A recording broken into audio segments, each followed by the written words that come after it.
Happy God First Morning po sa inyo pong lahat, mga kapatid. Happy God First Morning, First Pastor. morning.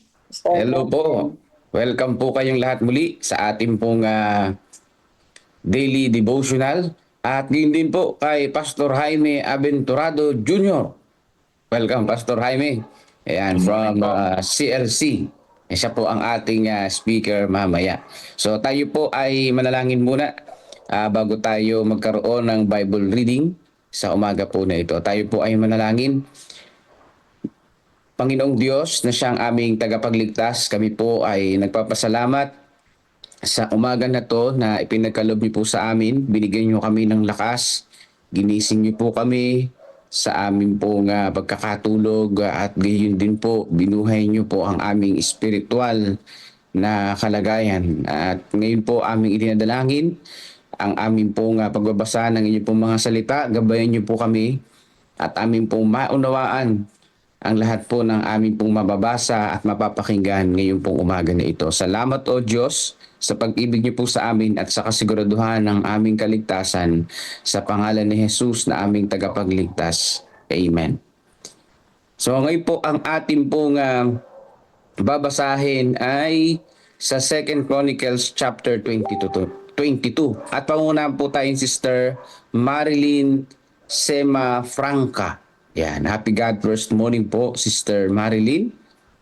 Pwede nyo na pong basahin ang 2 Chronicles.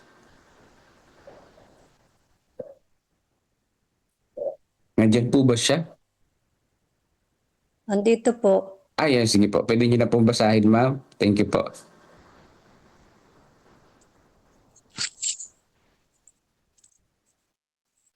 Sige po. Dito po sa Kalawang Kronika, Kapitulo 22. Sabi po, at ginawang hari ng mga taga-Jerusalem si Ocozias na kanyang bunsong anak, nakahalili niya sapagkat pinatay ang mga pinakamatanda sa kapamento ng pulutong na lalaki na naparoon na kasama ng mga taga-Arabia. Sa gayoy si Ocozias na anak ni Joram na hari sa Juda ay naghari. May 42 taon si Ocozias nang nagsimulang maghari at siya ay nagharing may isang taon sa Jerusalem at ang pangalan ng kanyang ina ay si Atalia na anak ni Omri. Siya rin naman ay lumakad ng mga lakad ng sangbahayan ni Akab sapagkat ang kanyang ina ay siyang kaniyang tagapayo upang gumawang may kasamaan. At siya ay gumawa ng kasamaan sa paningin ng Panginoon gaya ng ginawa ng sangbahayan ni Akab sapagkat sila ang naging kaniyang tagapayo pagkamatay ng kanyang ama sa kapapahamak niya. Siya'y lumakad din naman ng ayon sa kanilang payo at yumaon na kasama ni Joram na anak ni Akab na hari sa Israel upang makipagdigma laban kay Hazael na hari sa Syria sa Ramot Galad at sinugatan ng mga taga-Syria si Joram. At siya'y bumalik upang magpagaling sa Jezreel ng mga sugat na sinugat nila sa kanya sa Rama nang siya'y makipaglaban kay Hazael na hari sa Syria. At si Azarias na anak ni Joram na hari sa Juda na lumusong upang tingnan si Joram na anak ni Akab sa Israel sapagkat siya'y may sakit. Si Ozias ay pinatay ni Jehu. Ang kapahamakan nga ni Ozias ay saga ng Diyos sa kanyang pagparoon kay Joram sapagkat nang siya'y dumating, siya'y lumabas na kasama ni Joram laban kay Jehu na anak ni Nimsi na siyang pinahiran ng langis ng Panginoon upang hiwalay ang sangbahayan ni Akab.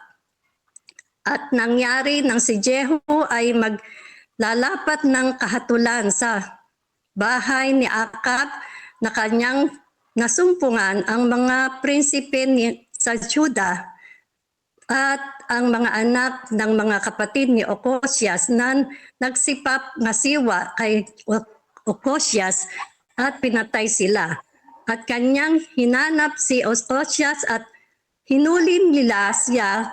Siya ay nagtago sa Samaria at dinala nila siya kay Jehu at pinatay siya at inilibing nila siya sapagkat kanilang sinabi siya ay anak ni Josaphat na humanap sa Panginoon ng buo niyang puso at ang sangbahayan ni Ocosias ay walang kapangyarihang humawak ng kaharian.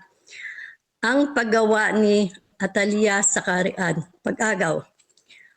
Nang makita nga ni Atalia na ina ni Ocosias na ang kanyang anak ay patay, siya ay tumindig at nilipon na lahat ng binhing hari ng sambahayan ni Juda. Ngunit kinuha ni Josabet na anak na babae ng hari, si Joas na anak ni Ocosias at inalis niyang lihim siya sa gitna ng mga anak ng hari na nangapatay. At inilagay niya siya at ang kanyang yaya sa silid na higaan. Gayon ikinubli ni Josabet na anak ng Haring Joram na asawa ni Jehoiada na saserdote sapagat siya'y kapatid ni Ocosias kay Atalia na ano pat siya'y hindi napatay. At siya'y nakakubling kasama nila sa bahay ng Diyos na 6 na taon at si Atalia ay naghari sa lupain. Amen. Amen. Maraming salamat po, Sister Marilyn. So ngayon po ay pakinggan po natin yung mga reflection ni Pastor John Vincent Moralda. Ayan, nasa Romblon siya ngayon pero online naman. At saka si Pastor James Lutilla. Ayan. Pastor John, nandiyan ka na ba? O ito muna si Pastor James. Pastor James, ano ang iyong mga natutunan sa ating pagbabasa ngayon pong umaga? Sige po. Good morning po and happy God first morning. Pagpalain po tayo natin Panginoon sa atin pong reading. Napakaganda po ng reading po natin sa umaga pong ito. At kikita po natin dito ang pamilya. No? Every time na tayo po ay nagbabasa ng ng Bible patungkol po sa mga naging hari ng Israel, ay mababasa po natin ang pamilya, ang involvement po ng bawat pamilya. At dito naman po, ang involvement po ng nanay po ng hari na si Atalia. Ayan, no? So ano po ba ang nangyari po dito sa chapter 22 po na ito sa 2 Chronicles? So makita po natin dito na malaki po ang impluwensya po ng isang magulang sa kanya pong anak. Lalong-lalo na pag kung ang kanya pong anak ay isang leader, isang hari. At most of the time, ang mga anak ay nakikinig sa kanila pong mga magulang. Ngunit mayroon pong bagay na dapat po isaalang-alang sana si Ahaziah, kung iyon po ba ang counsel ng kanyang ina ay naayon sa kalooban ng ating Panginoon. Dahil nga po, parang inulit lang po dito ang experience, no, ng sambahayan o sa pamumuno po ni Ahab sa panahon din po ni Ahaziah.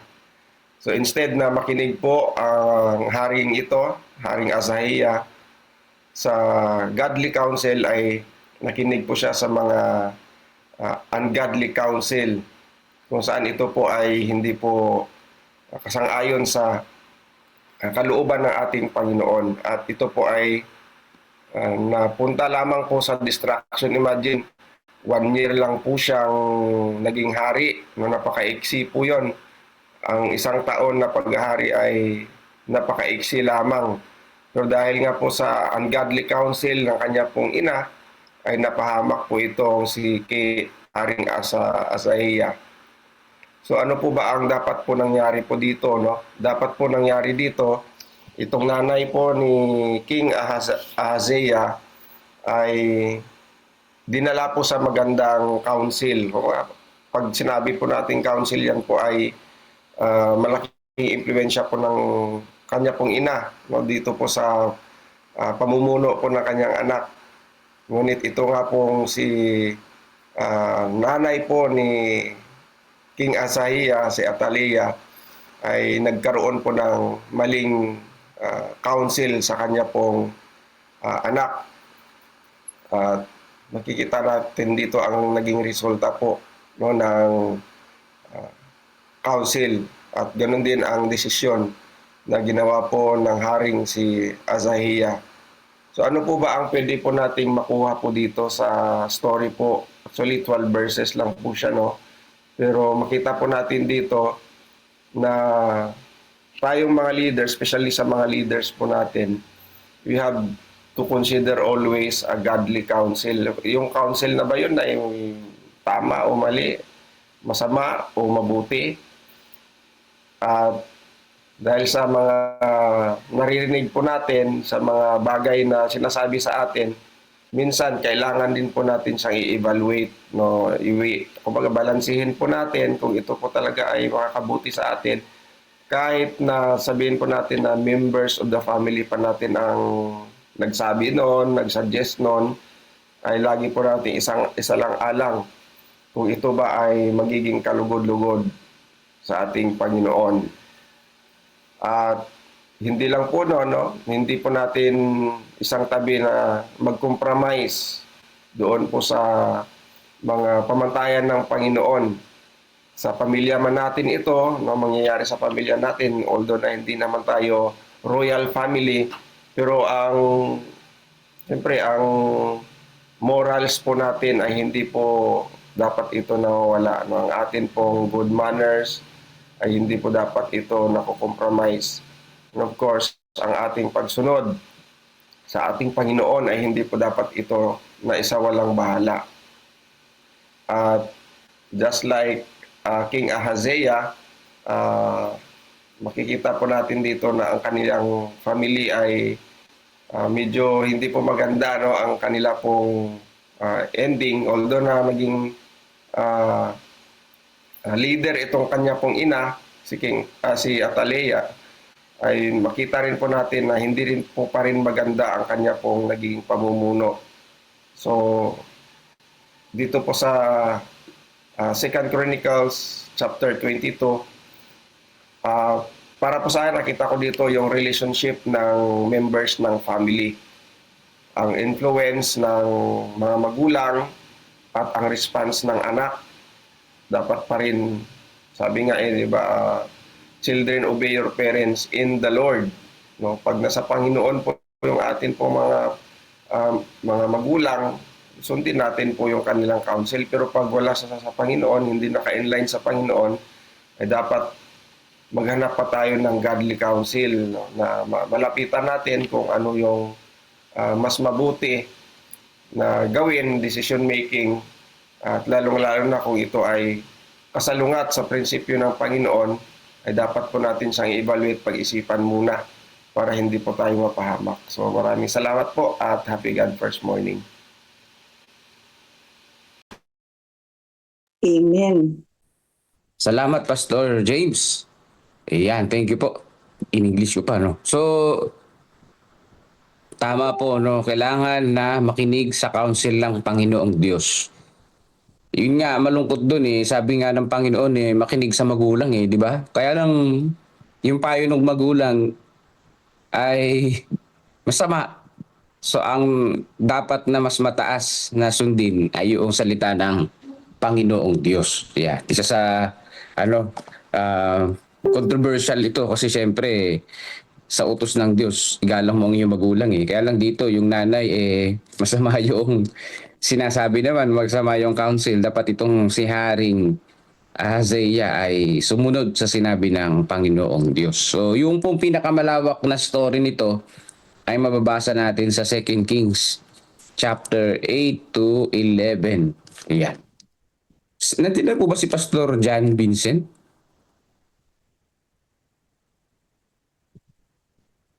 Mukhang wala kasi maaring nandun yun. Wala atang signal dun sa Simara Island. So, nasa Simara Island siya.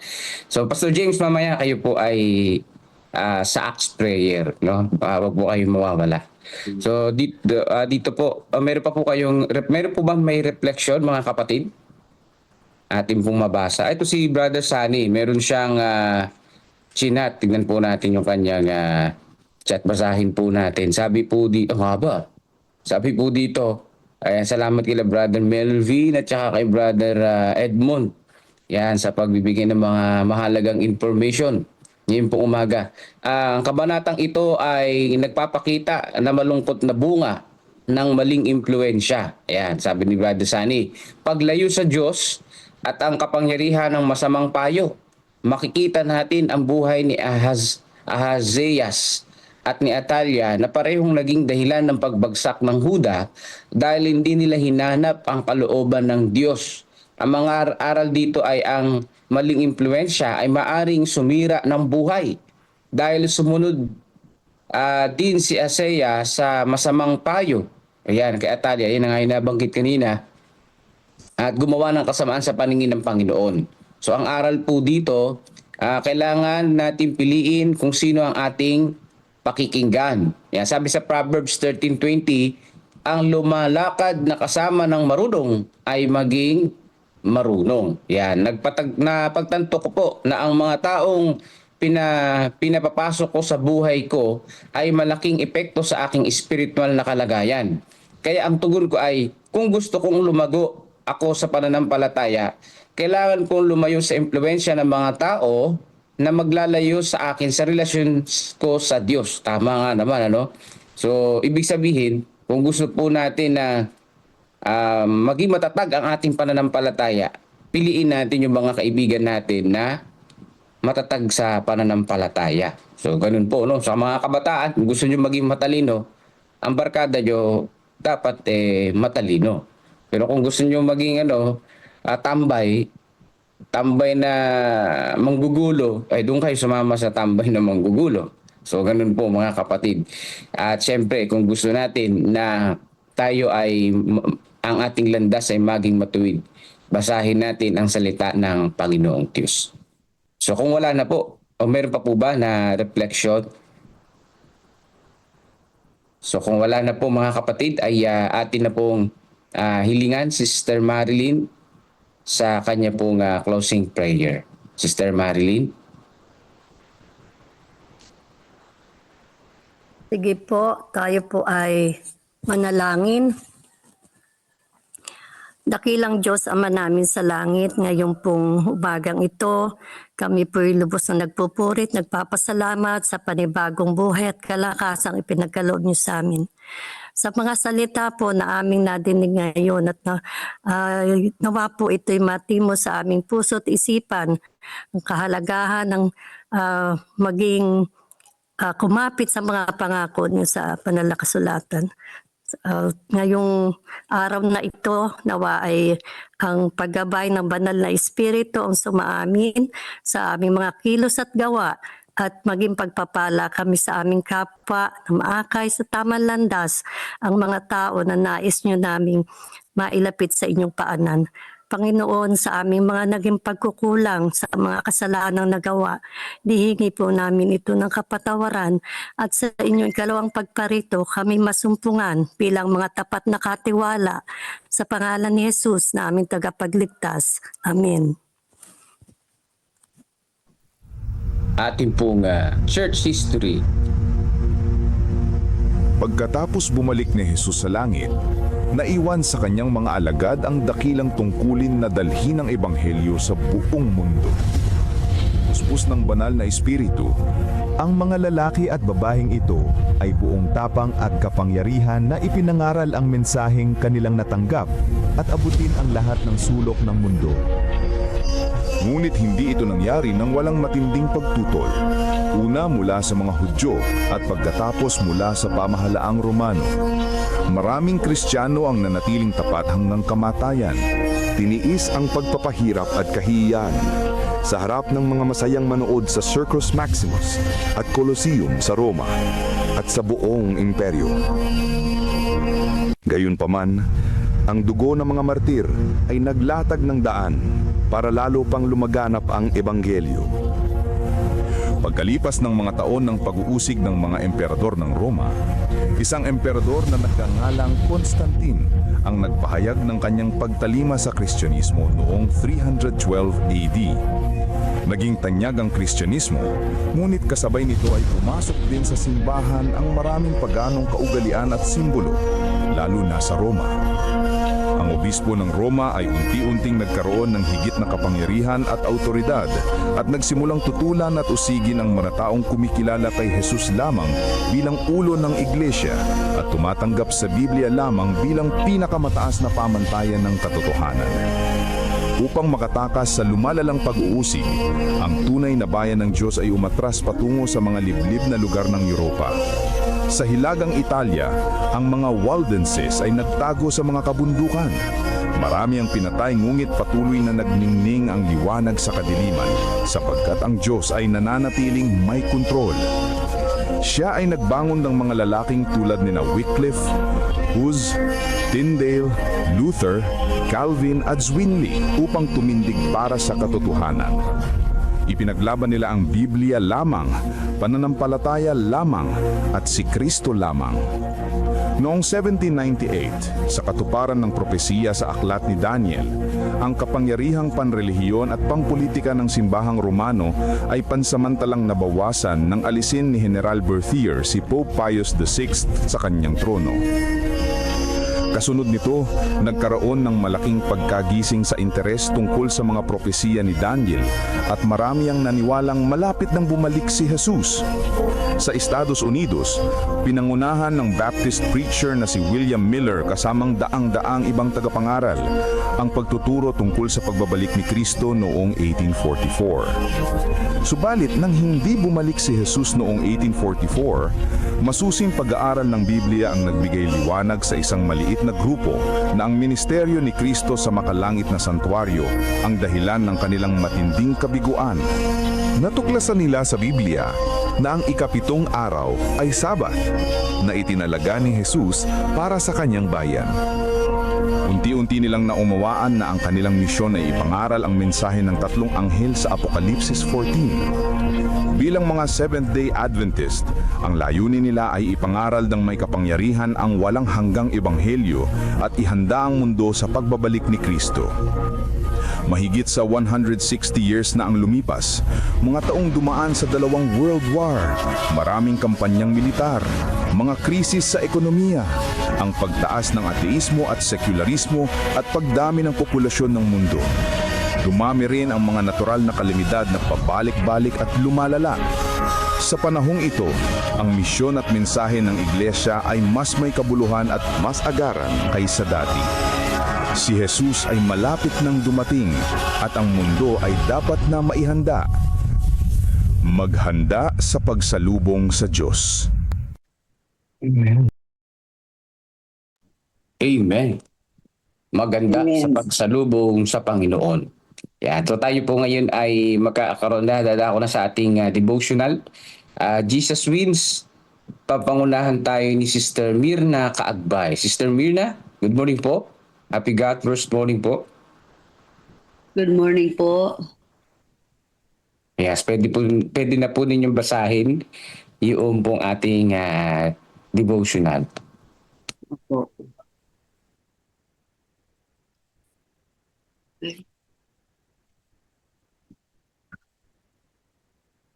Magandang umaga po. Hindi ko po masyadong makita yung yun. Yan. So, ang pamagat po ng ating devotional ay ang kanyang pag-aalaga. Nang makita ni Jesus ang kanyang ina at ang alagad ng kanyang minamahal, sandali, natatakpan po kasi sandali na.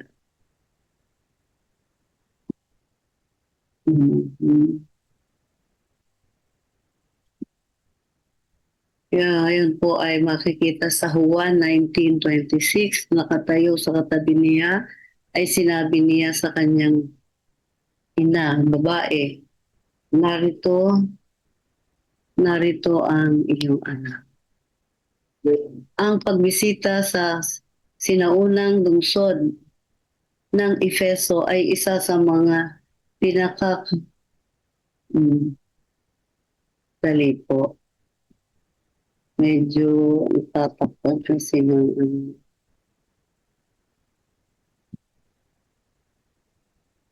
speak po.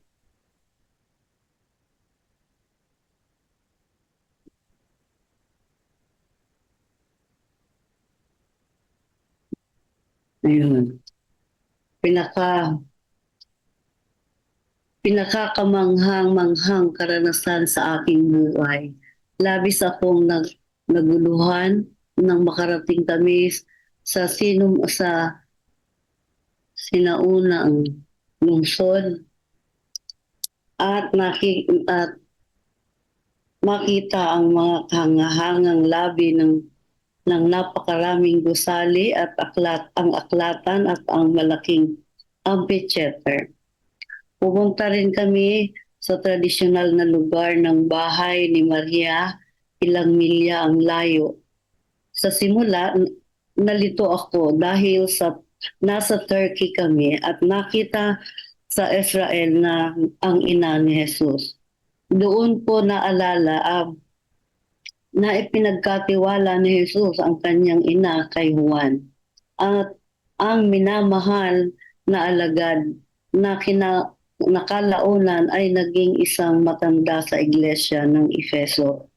Itinala ni Juan ang tatlong huling pahayag ni Jesus sa krus na hindi na itala ng ibang manunulat ng Ebanghelyo.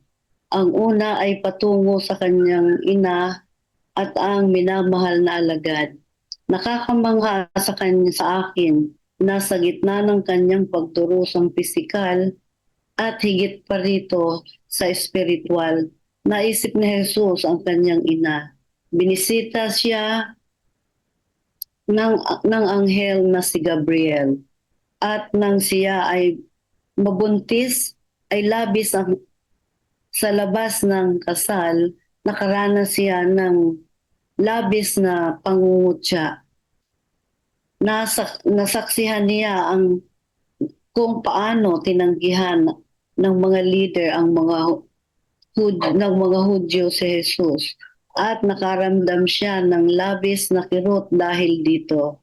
Nananatili sa kanyang puso ang mga propesiya tungkol sa kanya at ngayon nakatayo siya sa tabi ng krus, ang kanyang minamahal na anak, at pinarangalan ni Jesus ang kanyang inang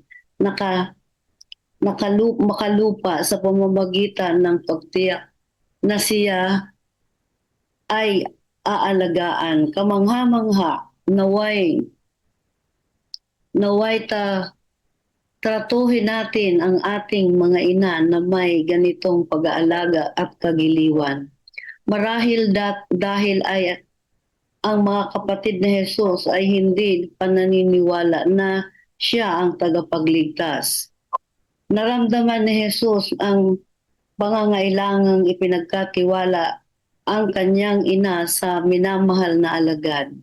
Nang makita ni Jesus ang kanyang ina at ang alagad na kanyang minamahal na nakatayong katabi niya, ay sinabi niya na sa kanyang ina, "Babae, narito ang iyong anak." Pagkatapos ay sinabi niya sa alagad, "Narito ang iyong ina."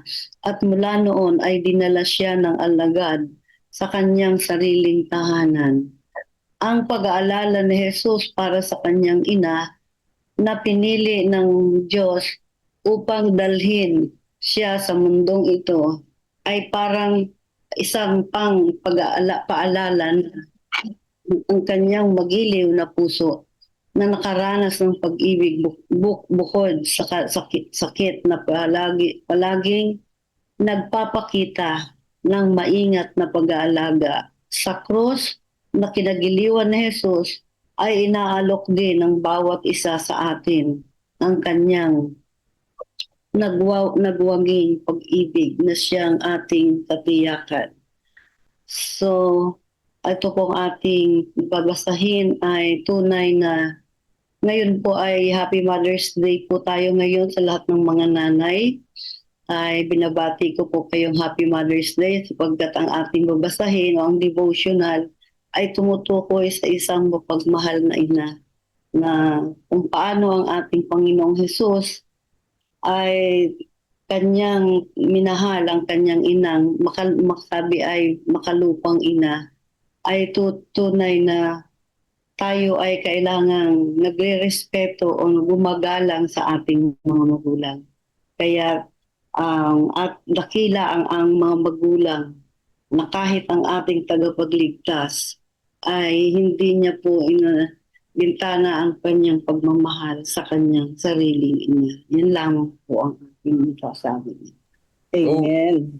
Amen. Thank you po. Ayan, sabi ni Brother Edmond Sabio, Happy Mother's Day po sa lahat po ng mga nanay sa CLPM. Yan, si Jesus ay ating example na nag-alaga ng kanyang mahal na ina kahit na siya ay mamamatay na sa krus ng Kalbaryo. Ipinagkatiwala niya sa kanyang mahal na alagad. Ayan. So, ganun din po ang dapat din natin gawin na kalingain din natin ang ating mga ina, lalo na kung nasa katandaan na ng edad. Ayan. Patuloy nating idalangin ng mga nanay yan na talagang nagpalaki ng kanilang mga anak para patuloy na matuto ng salita ng ating Panginoong Diyos. So, nandiyan na pala si Pastor John Vincent. Pastor John, mamaya kayo po yung adoration and confession. Tapos susundan po ng Thanksgiving and supplication ni Pastor James Lutilla. So ngayon po meron po bang gusto mag-reflect dun po sa ating Jesus Wins? So meron po ba? Yeah. Okay, kung wala po ay atin na pong bigyan ng mahabang panahon si Pastor Jaime Aventurado. Pero bago yun ay magpipray muna si Sister Mirna, tapos God First video, and then si Pastor Jaime na. So Sister Mirna, ay pwede niyo pong i-close sa prayer. Thank you po. Okay po. Tayo po ay manalangin. Dakilang Ama na nasa mga langit sa mga oras pong ito, tunay na kami ay nagbibigay ng papuri sa inyo sapagkat ang bawat isa ay mayroong kaligayahan sa aming mga puso sapagkat ang bawat inyong mga anak ay binigyan nyo ng isang dakilang ina. Na sana, Panginoon, ang bawat isa ay bigyan ng papuri, bigyan ng tanging pagmamahal ang kanyang mga ina sapagkat kung hindi dahil sa kanila ay wala kami sa mundong ito. Kaya't amin pong tinatagubilin sa inyo ang aming mga mahal na ina na sana ay ingatan sila at pagkalooban ng kalakasan upang sila ay makapiling ng bawat isa. At sa mag-apong ito, Panginoon, aming tinatagubilin ang aming sarili. Sa umagang ito sa aming pag-aaral, nawa matutunan namin ang tunay na pag-ibig sa inyo. At salamat po sa pagtugon sa aming dalangin sa pangalan ni Jesus. Amen. So pakinggan po natin ang ating God First video.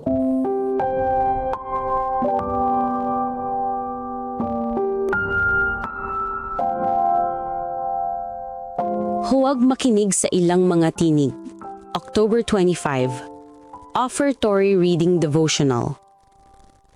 Samantalang siya'y nasa Betanya, sa bahay ni Simon na kitongin, habang siya'y nakaupo sa hapagkainan, dumating ang isang babae na may dalang isang sisidlang alabastro na puno ng mamahaling pabangong purong nardo. Binasag niya ang sisidlan at ibinuhos ang pabango sa kanyang ulo. Ngunit may ilan doon na pagalit na sinabi sa kanilang sarili, bakit sinayang ng ganito ang pabango? Sapagkat ang pabangong ito ay maipagbibili ng higit sa 300 denaryo at maipamimigay sa mga duka. At kanilang pinagalitan ng babae. Ngunit sinabi ni Jesus, hayaan ninyo siya. Bakit ninyo siya ginugulo? Isang mabuting bagay ang ginawa niya sa akin. Marcos 14:3-6.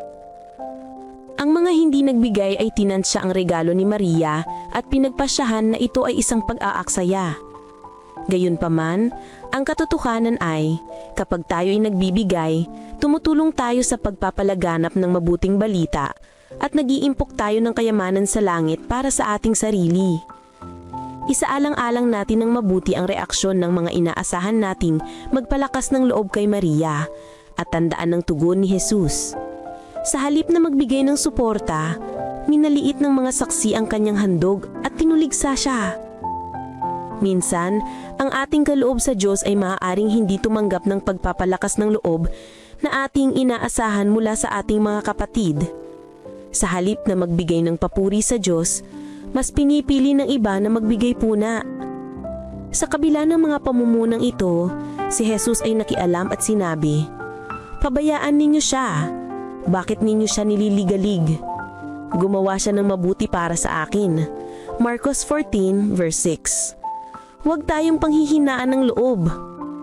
Pinalalakas ni Jesus ang loob ng lahat ng nagbibigay sa kanyang gawain na sinasabing, "Kayo ay gumagawa ng mabuti." Huwag hayaan ang sino man na pigilan kayo sa pagbibigay sa gawain ng Diyos. Sa malapit na panahon, kapag si Jesus ay dumating, maririnig ninyo siyang magsasabi, "Magaling, mabuti at tapat na lingkod." Mateo 25 verse 23. Panawagan, magbigay tayo ng sagana na yun. Kung wala kayong maibigay sa mga sandaling ito, maghanda para sa darating na Sabat, sa linggong darating o sa mga susunod na Sabat, sapagkat ang pagbibigay ay paggawa ng gawaing mabuti. Sa pagbabalik natin ng ating mga ikapo at pangakong handog, ay ilagay natin sa huli ang ating mga hangarin at unahin ng Diyos.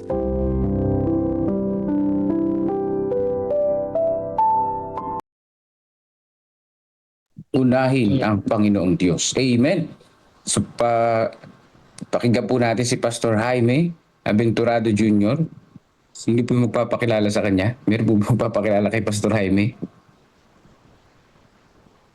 Pastor, Yes po. yan. Good first morning everyone.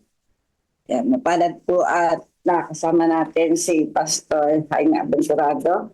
Siya po ay from CLC, Associate Pastor po siya ng Pasay Church.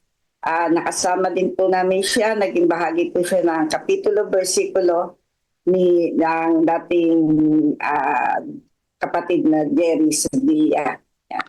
Sila po ang host ni Pastor, sino ba yung Pastor isa? Emerson po. Ayon, Pastor Emerson Sanchez. Nagkaroon po ako ng pagkakataon na invite po siya dito sa ating God First Morning. Yun po. Welcome, Pastor Jaime Aventurado Jr. Napakaaga mo kanina, Pastor. Salamat po sa pagpapauna. Gaya na po natin sa kanya ang pagkakataon. Maraming salamat po, Tita Nits. Tawag po namin kay Tita Nits ay Tita Nits. Maraming pong salamat sa pagkakataong ito. Purihin po natin ang ating pong Panginoon dahil alam natin na ang lahat ng bagay ay nangyayari sangayon po sa kanyang kalooban. Kaya good morning po, happy God first po sa bawat isa. Tunay po na isang katuwaan sa atin na unahin ang ating Panginoon. Siya yung pinakauna sa ating pong pagmulat. Dahil talagang ang Panginoon po ay sadyang dapat na pinupuri. Dahil napakaraming mga pagkakataon na hindi natin nare-realize ang miracle ng ating Panginoon. Yung paggising pa lang natin sa umaga ay isang biyaya po na galing sa ating Panginoon. Well, ang naibigay po na topic para sa umagang ito na ating pong pag-aaralan ay hango po sa aklat po ng ating pong kinikilalang propeta sa huling panahon na walang iba kundi si Ellen G. White dito po sa Council on Stewardship. Ang pamagat po ng ating pong pag-aaralan ay Not Professing But Doing. Nais ko pong basahin sa inyo ang pinaka main point po ng ating pong pag-aaralan. Sabi po rito sa The Review and Herald, July 13, 1886 by Ellen G. White, when the cases of all come in review before God, the question, what did they profess is never asked, but what have they done? So dito po ay gagamit po tayo upang lalo po nating maunawaan ang kalooban ng ating Panginoon ng mga ilang sulat ni Ellen G. White mula sa iba't ibang mga aklat na kanya pong naisulat, at titingnan din po natin kung ano nga po ba ang sinasabi rin po ng banal na kasulatan patungkol po dito. Alam niyo po mga minamahal kong kapatid, sa pagkakataong ito ay napakarami mga Kristiyano ngayon ang nagpo-profess. Pag sinabing nagpo-profess, sila po ay nagpapahayag na sila po ay nabinyagan, sila po ay alam nila ang katotohanan ng mga doktrina. Sila naman ay talagang umaattend ng Sabbath every Saturday at naniniwala sila sa katotohanan. Pero makikita po natin dito sa ating pag-aaral, himahimayin po natin ang bawat sinasabi po dito po sa Council on Stewardship, kung ano nga po ba yung matututunan natin dito at pwede po nating pulutin sa pang-araw-araw nating pamumuhay.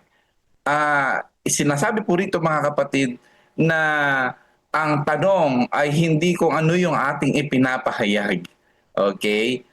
What did you claim? Hindi po 'yon. Ang pinaka main point po dito ay kung paano natin ipinamumuhay yung ipinapahayag natin, mga minamahal kong kapatid. Sapagkat ito pong ating pinag-aaralan, ito po yung mga tanong na may kinalaman po sa paghuhukom. Dahil tayo po, bilang Seventh-day Adventist, naniniwala po tayo sa pre-investigative judgment.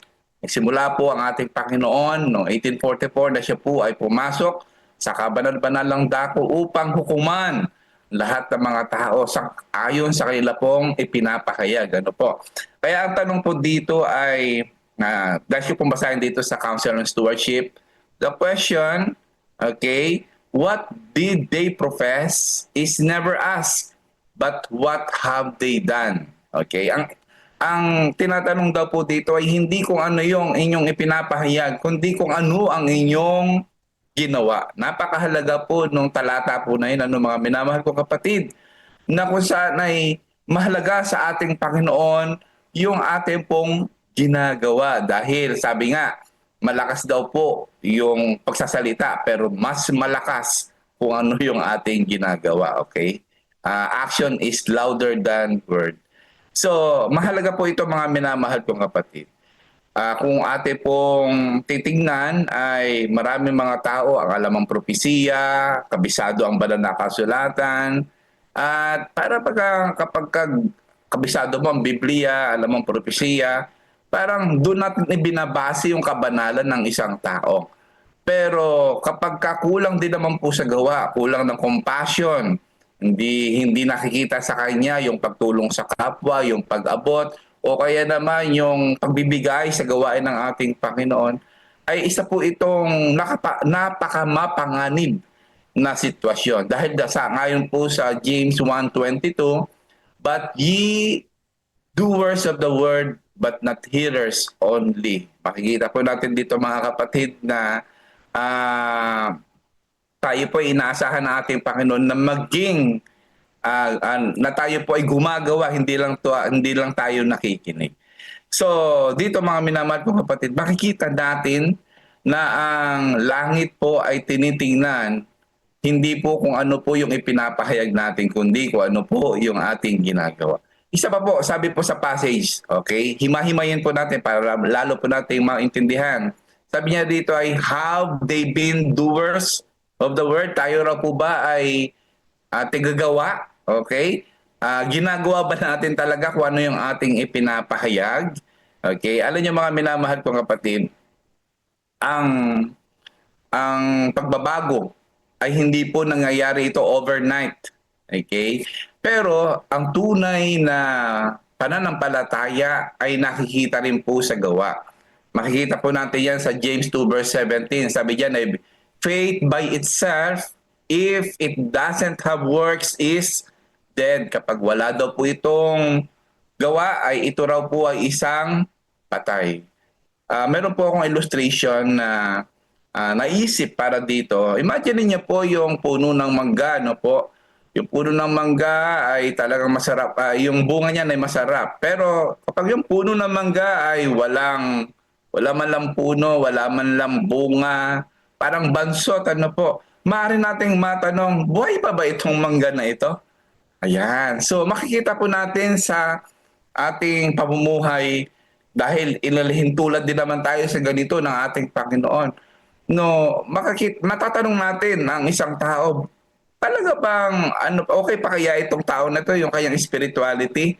Ano po, kung wala tayong bunga. At ang bunga po ay dapat makikita po sa gawa. Ito po, bilisan po natin ito. Sabi rito, have they lived for themselves or have they been exercised in works of benevolence? Makikita po natin dito, mga minamahal kong kapatid, gustong patayin ng ating Panginoon yung pagiging makasarili. Alam niya po, dito po sa Testimony to the Church, Volume 4, yun daw pong selfishness is the foundation of sin. Ibig sabihin, pag sinabing foundation of sin, yung pagiging makasarili, siya po talaga yung ugat. Bukod sa love of money is the root of all evil. Mababasa po natin sa Bible. Pero yung pagiging makasarili, yan po ang ugat ng pinakapundasyon ng kasalanan. Kaya nga po, mga minamahal kong kapatid, napakaganda nitong ginagawa po natin na me first.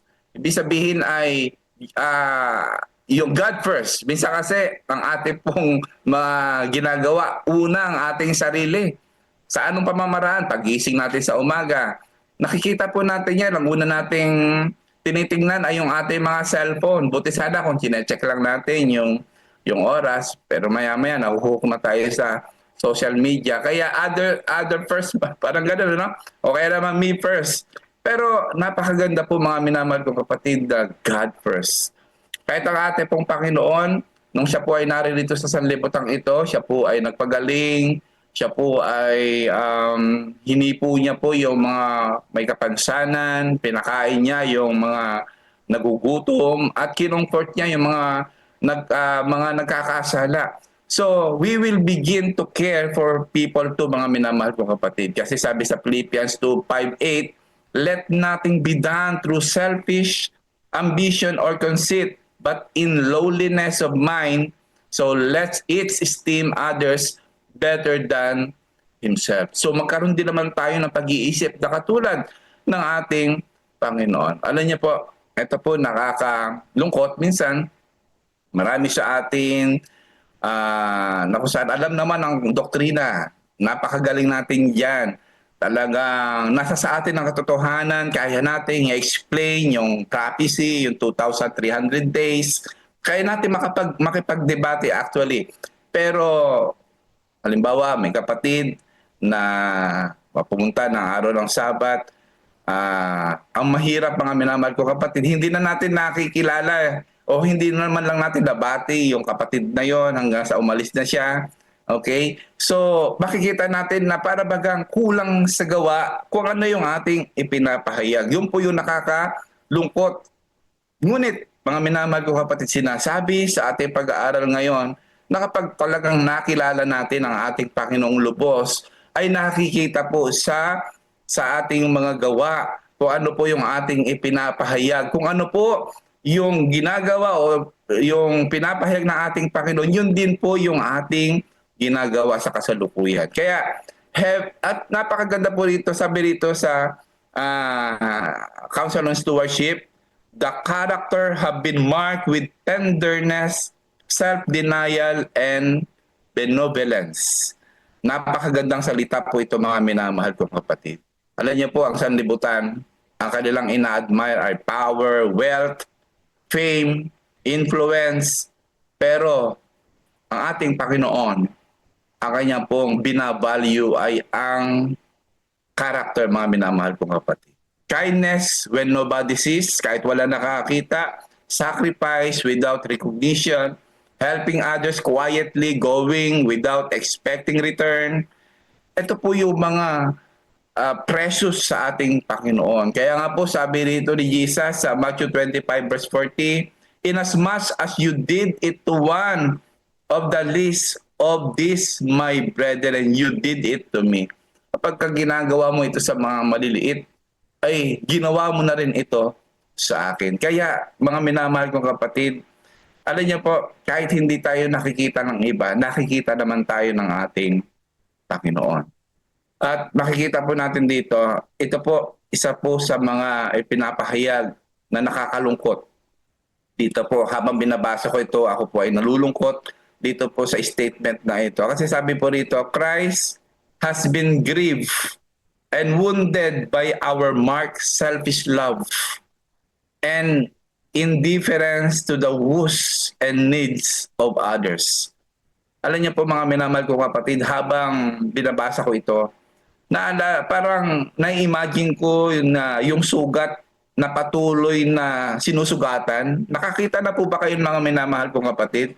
Hindi ba parang nakakalungkot na eksena yon? Yung sugat, pero kapag lagi mo siyang susugatan, ano mangyayari sa sugat? Di ba napakasakit na pangyayari yon? Yung sugat na, may sugat na yung isang tao, lalo mo pang susugatan yung sugat na yon. Ganun daw po ang kalagayan ng ating mga minamahal kong kapatid. Sa tuwing tayo po ay nagiging makasarili, our selfishness wounds Christ. Lagi po nating nasusugatan ng ating pong Panginoon. Para po baga nating ipinapako ang ating Panginoon sa krus. Palagi kapag tayo po ay nagiging makasarili. And sometimes we think sin na para bagang tinitingnan. Parang lumabag lang tayo sa kautusan, mga minamahal kong kapatid. Hindi po ganun, mga minamahal kong kapatid. Hindi lang po tayo basta lumabag sa kautusan. Hindi lang natin siya nakikita bilang isang kautusan. Bagkus, sinusugatan po natin ang gumawa ng kautusan. Mismo ang ating Panginoon, mga minamahal kong kapatid. Alam niyo mga minamahal kong kapatid,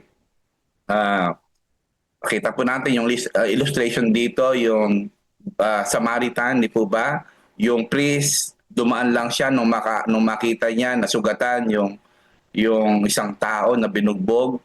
Yung Levita, nilagpasan lang din niya.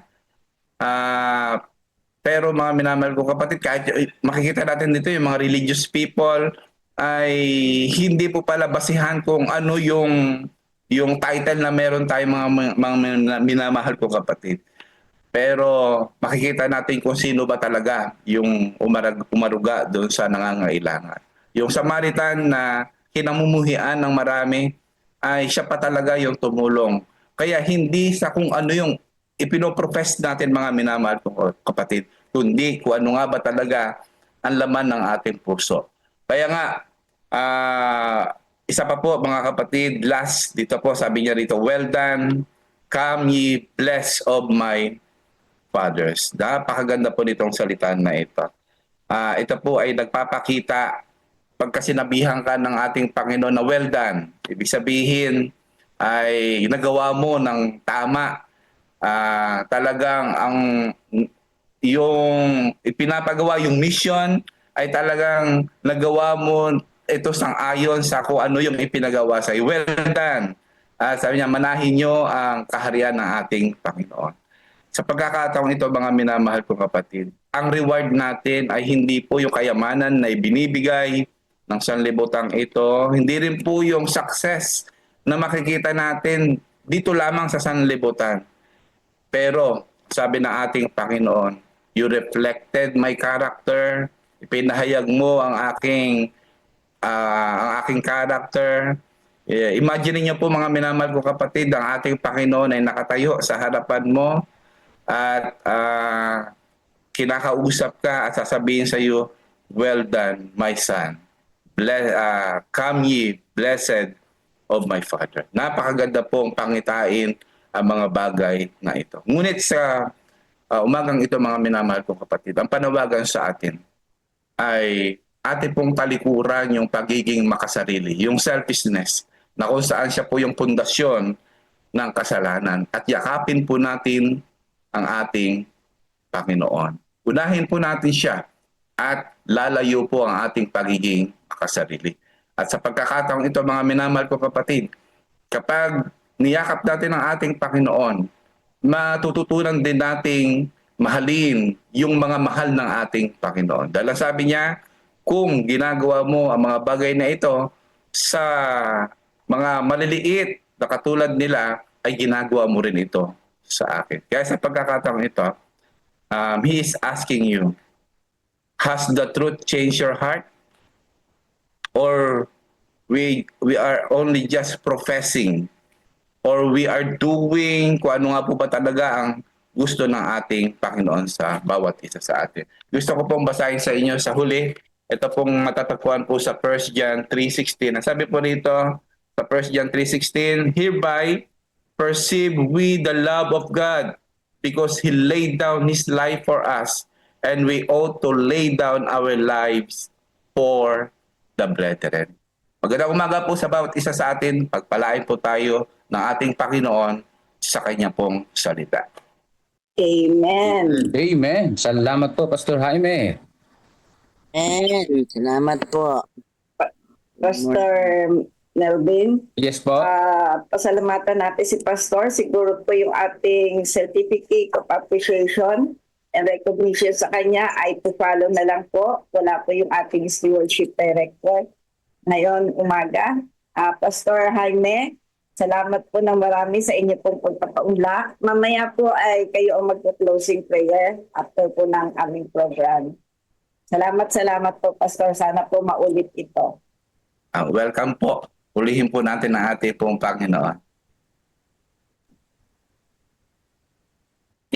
Tayo po ngayon ay dadako na sa Acts Prayer. Pangunguna po ni Pastor John Vincent ang Adoration and Confession at Thanksgiving and Supplication po ni Pastor James Lutilia. So tayo po ngayon ay dadako na sa ating pong Silent Prayer and Acts Prayer.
Pastor John.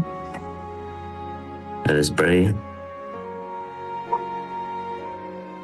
Panginoon naming Diyos, pinupuri at sinasamba ka namin sa Espiritu at katotohanan. Ikaw ang Diyos na aming tagapagligtas. Ikaw ang Diyos na siyang may lalang at may arit may akda ng aming buhay. Ikaw ang Diyos na aming ilaw pag kami ay naluluklok sa kadiliman. Ikaw ang aming gabay, ikaw ang aming Panginoon at tagapagligtas ng aming buhay. Ikaw Diyos na tapat, kailanman ay hindi nagbabago. Ikaw ang Diyos na patuloy naming nakakasama sa tuwid-tuwiran ng aming mga buhay. Ikaw ang Diyos na sa lahat ng pagkakataon, ikaw ay nananatili mula noon hanggang ngayon at magpakailanman. Ikaw ang Diyos na tapat. Sa kabila ng iyong katapatan, Panginoon, ay patuloy kaming nagkakasala at nagkakamali. Kaya ganun na lamang ang amin pong pagsusumamo sa inyo. Sapagkat patuloy namin sa pamagitan ng panalangin na ito, ay nahayag namin ang aming mga buhay sa inyong mga kamay. At sa pamagitan ng dugo ng aming Panginoong Hesus, ang siyang patuloy na makapagpapawi ng aming mga kasalanan. Pagpatawad o Diyos, kami po'y nagkamali, nagkulang, nadapa at nagkasala. Tanging ikaw lamang ang makapagpapatawad. Tanging ikaw lamang ang aming Panginoon na patuloy na maglilinis sa aming mga buhay at kasalanan. Tanging ikaw lamang, Panginoong Diyos, ang aming Panginoon, Diyos na mapagpatawad.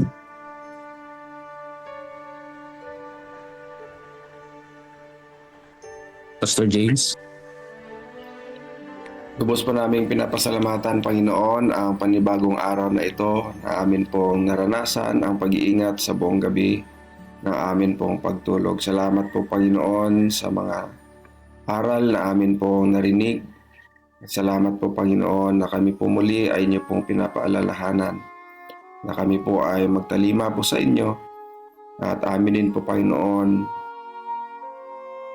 patayin ang pagiging makasarili po namin. At Panginoon, upang amin pong ma-reflect ang inyo pong karakter sa mga tao pong nangangailangan. At matulungan po namin ang mga tao pong may mga pangangailangan. Muli, Panginoon, sa umagang ito, amin pong nilalapit po sa inyo ang amin pong mga kapatid, ang buong family po ni Pastor Melvin Alabanza. Inyo pong tuloy na pagpalain po. At ingatan po sila, bigyan po, Panginoon, ng malusog at malakas na pangatawan. Ganun din, Panginoon, ang buong family po ni Sister Marilyn Simafranca, ang family po ni Sister Myra Cagtay, Pastor Jaime Aventurado, sa kanya pong pamumuno, sa kanila pong distrito, sa kanya pong nasasakupan. Patuloy, Panginoon, na inyo po ipagkalooban po siya ng proteksyon sa araw-araw na kanya pong paggawa. At inyo pong pagpalain ang kanya pong kalusugan at ang kanya pong mga ministeryo. At amin din po nilalapit po sa inyo sa espesyal po na panalangin sa umagang ito. Ang amin pong sa LPM headquarters. Ang amin pong mga kapatid na patuloy po na nag-i-involve sa amin pong building project, Every Family a Builder.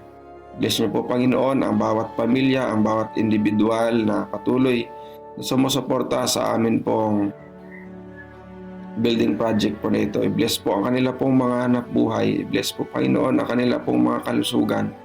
Upang, Panginoon, sila po ay patuloy na sumuporta at patuloy, Panginoon, na amin pong may sakatuparan ang amin pong hangad na makapagpatayo ng amin pong headquarters sa Central Luzon Provinces Mission. Panginoon, inyo rin pong pagpalain ang nalalapit na workshop ng Sabbath School Personal Ministry sa darating po na May 23 sa Klaa. Panginoon, inyo pong i-bless ang amin po mga leaders na naghahanda, ang aming mga delegates na pupunta at aatin po sa workshop po na ito. Inyo pong ipagkaloob ang kanila pong mga pangangailangan at ihanda rin po, Panginoon, ang kanila pong mga puso't isipan. Noon, amin rin po nilapit sa inyo ang aming mga Adventist schools, ang aming mga elementary schools. Ganun, Panginoon, ang Klaa na ang aming mga schools po na ito, Panginoon, ay patuloy na magkaroon po ng karagdagan ng mga enrollments at ang mga schools po namin, Panginoon, ay patuloy na matustusan ang mga pangangailangan po. At i-bless nyo rin ang amin po mga teachers na naghahanda sa panibagong enrollment. Special way, Panginoon, bigyan niyo po sila ng malusog at malakas na pangangatawan. At pagpalain po, Panginoon, ang kanila pong mga paghahanda sa darating po na pasukan. Aminin po nilalapit po sa inyo sa umagang ito ang dalawang medical mission, na medical mission po ng ACLE sa araw po na ito maging successful po ito. Pagpalain po, Panginoon, ang aming mga kapatid na mag-assist, ang aming mga kapatid na pagbibigay ng serbisyo, Panginoon, medical sa amin po mga kapatid na nandoon po na dadalo sa medical mission po na ito. Bless niyo po, Panginoon, ang mga leaders, ng Panginoon, ang mga medical practitioner na ma-involve sa medical mission po na ito. Ganun po ang nalalapit na medical mission ng Palapala sa San Ildefonso sa darating po na May 24. Ito po ay magiging maayos, Panginoon, at pagkaloob din ang kanila po mga pangailangan sa medical mission po na ito. Amin rin nilalapit sa inyo ang amin po mga evangelism na ginagawa sa iba't ibang teritoryo po ng amin pong mission. Ang evangelism po na gagawin sa Dikapanikyan, sa Barangay Wisislao, Maria Aurora, sa Akli Church, sa San Ildefonso, Bulacan, sa Tulay na Patpat, sa Bukaran SDA Church sa Florida, sa Sibol, sa Bataan, ganin Panginoon sa Purok 3, Sinipit, sa San Leonardo Gapan, sa pangunguna po ng PAFCO, sa Pala, sa Palapa at Upig Church, ganin Panginoon sa Kabatuan, Botolan, na ang amin po mga evangelism po na ito, Panginoon, maging kasangkapan ng mga tao pong dadalo. Sila po, Panginoon, ay matuto at tanggapin kayo, Panginoon, bilang kanilang personal na tagapagligtas. Bless nyo, Panginoon, ang amin pong mga speakers na gaganap sa gabi-gabi, Panginoon, na pangangaral. Inyo po silang bigyan ng malusog at malakas na pangatawan. Ganon din po ipagkaloob ang katalinuhan at presensya ng banal na Espiritu sa gabi-gabing kanila pong pag-aaral. Panginoon, sa espesyal din po na panalangin, amin din pong nilalapit po sa inyo ang aming po mga kapatid na mayroon pong mga problema sa kalusugan, at patuloy, Panginoon, na bigyan po sila ng kagalingan at inyo pong hipuin ang kanila pong mga pangangatawan. Inyo pong bigyan po ng kagalingan si Elijah Manalos, ganun, Panginoon, si Nori Lacheca, Corazon Barangan, ganun, Panginoon, si Pastor Ray Letran, Brother Lito de la Piña, Luciano Dino, Ponciano Gardose, at Brother Romnick Francisco. Kayo po ang nakakaalam ng kanila po mga health conditions, Panginoon. At kayo din, Panginoon, ang dakilang doktor na mayroon po kapangyarihan upang magpagaling po sa kanila pong mga karamdaman. Amin din pong sinasama sa panalangin para po sa kagalingan si Olivia Ortiz, Rinaldo Eusebio, Liwayway Erelia, Paula Dalusong, Jaden Marcos Francisco, Jerry de la Cruz, Wilfredo Nipomuceno, Libby Salandanan, at Kisia Ariate. Panginoon, ang inyo pong mga anak na ito ay inyo pong bigyan po ng kaginawaan at kagalingan, at maranasan po, Panginoon, nila ang kalakasan. Hipuin po sila, Panginoon, na inyo pong mapagpagaling na kamay. At amin din pong nilalapit po sa inyo in special way ang buong teritoryo po ng Central Luzon Provinces Mission, ang amin pong mga iglesia, ang aming mga leaders, ang bawat members po, Panginoon, ng amin pong mission po na ito, na patuloy po kami maging mapagmatsyag sa amin pong araw-araw na pamumuhay, na kami, Panginoon, ay patuloy na lumago, patuloy na lumapit po sa inyo, at patuloy, Panginoon, na makisangkot sa inyo pong gawain habang kami po ay naghihintay sa inyo pong pangalawang pagparito. Inyo pong pagpalain din po, Panginoon, ang amin pong mga administrators, Pastor Jerry Stabilio, Pastor Raylod Reyes, and Brother Sir Joel Manlungat. Panginoon, ang inyo pong mga anak na inyo pong tinalaga, ay inyo pong patuloy na bigyan po ng kalakasan. Ilayaw po sila sa anumang mga karamdaman, Panginoon. At inyo pong patuloy na bigyan po ng wisdom sa lahat po ng kanila pong desisyon na gagawin.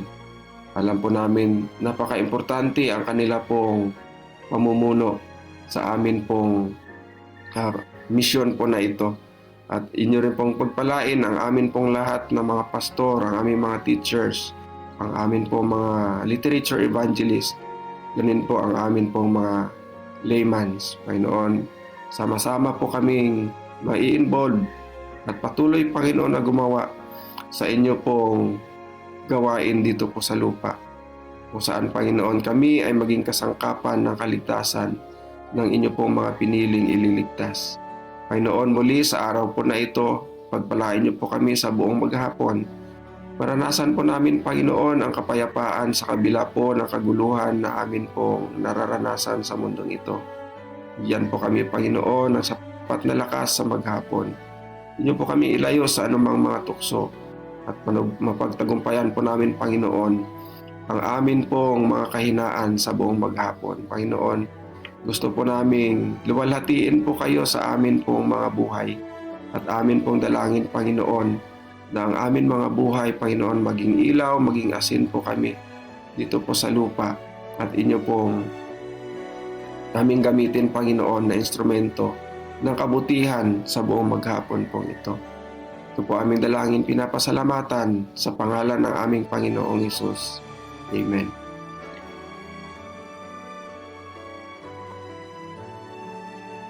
Amen. Amen. Amen.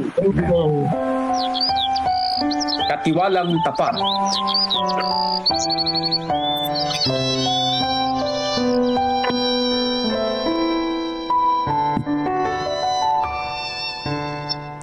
Kapag kay Kristo'y tayo'y magtatapat, sa lahat ng bagay ay magiging sapat.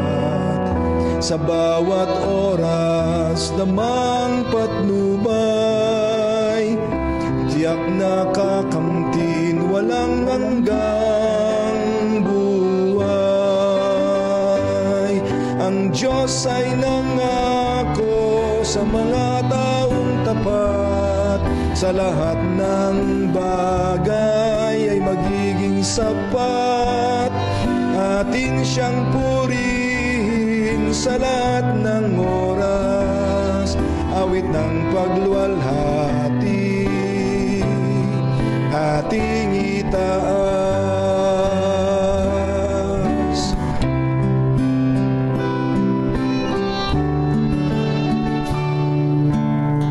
Si Kristo ang ating gawing Panginoon, puso't isip sa Kanya ituon.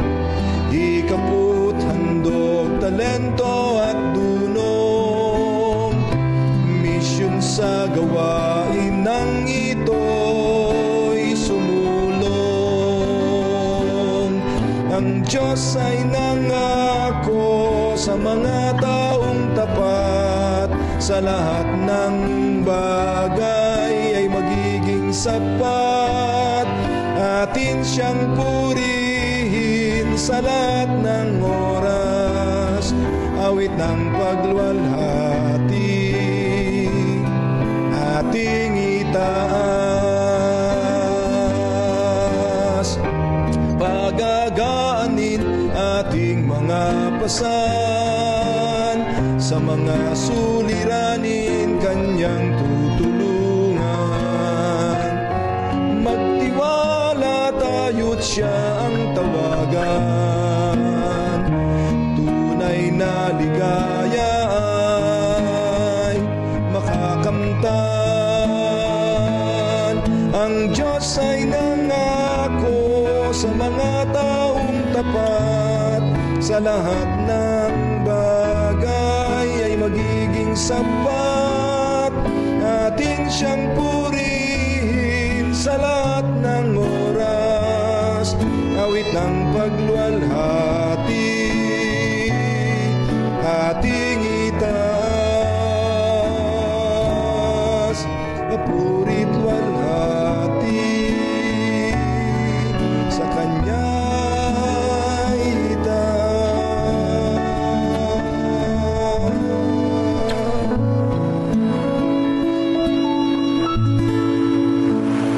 In closing song. Closing prayer po ni Closing Closing prayer po, Pastor Jaime. Sige po, tayo po ay manalangin. Dakila at mapagmahal naming Ama na nasa langit, lumalapit po kami sa inyong trono na may pagpapakumbaba Nagpapasalamat po kami sa paalaalang inyo pong ibinigay ngayong umaga. Isa pong paalaala na ang tunay na relihiyon ay hindi lamang nasa aming mga labi dapat, kundi nasa amin rin pong mga gawa at karakter. Humihingi po kami ng tawad, Panginoon, kung madalas ay mas mabilis kaming magpahayag ng doktrina kaysa magpakita ng pagkalinga sa iba. Patawarin mo rin po kami, Panginoon, kung aming pong mga puso ay naging manhid sa pangangailangan ng iba, habang kami naman ay abala sa aming mga sarili, sa aming mga buhay, at kahit din po sa paglilingkod sa loob ng simbahan. Ngunit hindi rin naman po kami, hindi namin ito na ipapakita sa pamamagitan ng gawa. Humihingi po kami ng tawad, Panginoon. Tulungan mo po kaming huwag lamang maging tagapakinig, Panginoon, kundi maging tagatupad din ng inyong salita. At sa aming pong paghihiwa-hiwalay, nawa ang katotohanang aming narinig ay magbunga po ng pagtanggi sa sarili upang kami po ay makatulong sa iba. At magbunga rin po ito ng tunay na pag-ibig sa aming Panginoon. Nawa po basagin mo ang pagiging makasarili namin at gawin mo po kaming mga kamay na handang tumulong sa mga pusong handang makinig ng inyo pong salita at nais din naming marinig sa huling salita na sasabihin po ng aming Panginoon dahil sa aming pagtatapat, mabuting gawa, tapat na alipin, hindi dahil sa aming sariling kabutihan, kundi dahil hinayaan namin si Kristo ang mabuhay sa loob namin. Salamat po, Panginoon, sa inyo pong biyaya na nagbabago sa amin. Ito po ang aming hinihiling at dinadalangin sa pangalan po ng aming Panginoong Yesus. Amen. Amen. Amen. Thank you po, Amen. Pastor. Amen. Thank you po. Thank you po, Pastor Jaime. Amen. Thank you rin po. Happy God first morning po sa inyo lahat. Happy God first. Thank you, Pastor Delvin. Morning, everyone. Benediction na. Good morning, Sister Net. Ate Risa. Happy Mother's Day po. Happy Mother's Day sa inyo. Thank you. Mother's Day din. Mother's Day, Mami. Happy brother sa Singapore. Sister Marika. Morning po. Happy Mother's Day. Sinarisa. Sister Marilyn, Sister Irma. Happy brother dyan sa Singapore. Irma. First morning po. Ingat lang Sa Leyte. Iloilo. Diyan sa Leyte. Iloilo. Sa Bataan. Sa Iloilo. Leyte. Sorry. Sa Iloilo. God bless po, Sister Malvin. Mga kapatid, sorry late po ako. Antok. Pasalamat po ako at yung po ating prayer kay Liwayway ay siya po ay kasama na po natin sa ating iglesia. Kahapon, nagpabautismo na po siya. Amen. Amen po. Praise the Lord. Bunso po namin. Panginoon. Salamat sa Panginoon. Okay po, ingat po tayo maghapon. Happy Mother's Day ulit sa mga nanay, sa mga tatay na naging mga na din. Happy Mother's Day sa lahat ng Happy Mother's Day po sa lahat. mother. Thank you. Mother's Day. Okay po. Bye. Bye. Bye. Thank you.